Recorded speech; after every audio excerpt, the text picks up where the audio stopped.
ya uchaguzi mkuu wa Chama cha Mapinduzi pamoja na jumuiya zake ambao utafanyika mwaka 2027. NEC imepitisha ratiba na miongozo ya maandalizi ya uchaguzi wa ndani wa chama pamoja na jumuiya zake.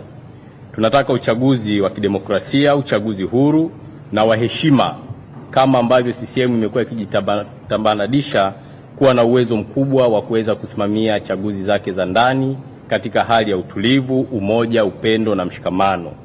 Lakini ajenda ya pili tulikuwa na sera ya jinsia na ujumuishi, ambao hii ni sera ya mwaka 2026.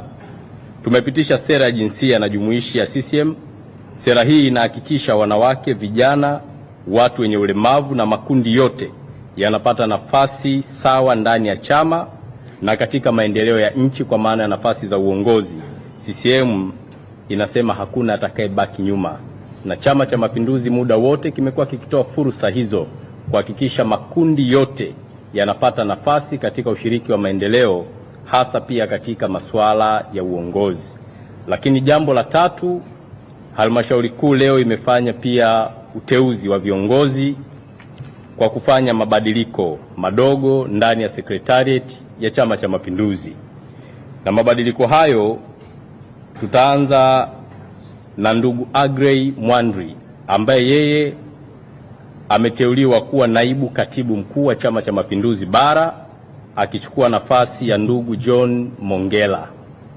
Lakini nafasi nyingine imependekezwa kwa ndugu Abdi Mahmud Abdi ambaye yeye atakuwa naibu katibu mkuu wa Chama cha Mapinduzi Zanzibar, na ndugu Abdi alikuwa ni naibu wa umoja wa vijana wa CCM ambaye anatokea hapa Zanzibar. Lakini nafasi nyingine ameteuliwa ndugu Paul Chacha, huyu ni mkuu wa mkoa wa Tabora ambaye amechukua nafasi ya idara ya organization ambayo ilikuwa inashikiliwa na ndugu Isa Usi Gavu. Lakini sambamba na hilo ameteuliwa tena ndugu Jamal Kasim ambaye amechukua nafasi ya uchumi, ambaye amechukua nafasi ya ndugu Raila Burhani Ngozi ambaye yeye alipata uteuzi wa kuwa mkuu wa wilaya hapa Zanzibar. Lakini wajumbe wengine wa secretariat kwa maana ya katibu wa NEC itikadi, uenezi na mafunzo, ndugu Kenan Laban Kihongosi anaendelea na nafasi. Lakini ndugu Rabia Hamid ambaye anaongoza idara ya Suki anaendelea na nafasi. Lakini pia katibu mkuu wa Chama cha Mapinduzi ndugu Asha Rose Migiro anaendelea nafasi ya kuwa katibu mkuu wa Chama cha Mapinduzi.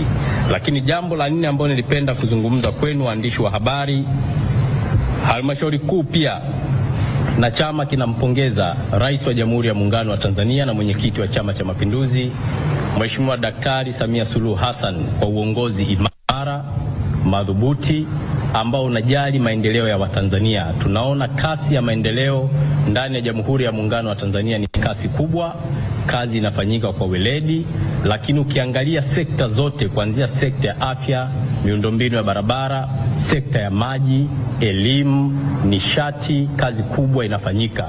Hivyo chama kinampongeza mwenyekiti wa chama ambaye ndiye Rais wa Jamhuri ya Muungano wa Tanzania kwa kuendelea kuonesha uongozi imara ambao una matokeo chanya kwa Watanzania wote. Lakini pia chama kinampongeza Rais wa Zanzibar na mwenyekiti wa Baraza la Mapinduzi Mheshimiwa Hussein Mwinyi Dokta kwa kazi kubwa ambayo anaifanya hapa Zanzibar. Zanzibar ya leo tunaona maendeleo makubwa, miundombinu ya barabara inajengwa kwa spidi kubwa, kazi nzuri inafanyika hapa Zanzibar. Hivyo Chama cha Mapinduzi kinazipongeza serikali zake zote mbili kwa kazi kubwa ya kutekeleza ilani ya uchaguzi ya Chama cha Mapinduzi ya mwaka 2025-2030 kuhakikisha yote yaliyoahidiwa yanakwenda kutekelezeka kwa Watanzania wote. Na jambo la mwisho, napenda kutoa wito na kusema kwa Watanzania, wananchi wanatambua Chama cha Mapinduzi na serikali yake ndio injini ya maendeleo na mipango yake. Maendeleo makubwa yanayoonekana leo mijini na vijijini ni kwa sababu Chama cha Mapinduzi kina ilani inayotekelezeka, na huwezi kuongelea maendeleo ya nchi hii bila kutaja Chama cha Mapinduzi. Tangu mwaka 1977 CCM inapozaliwa mpaka leo kimeendelea kuongoza taifa hili.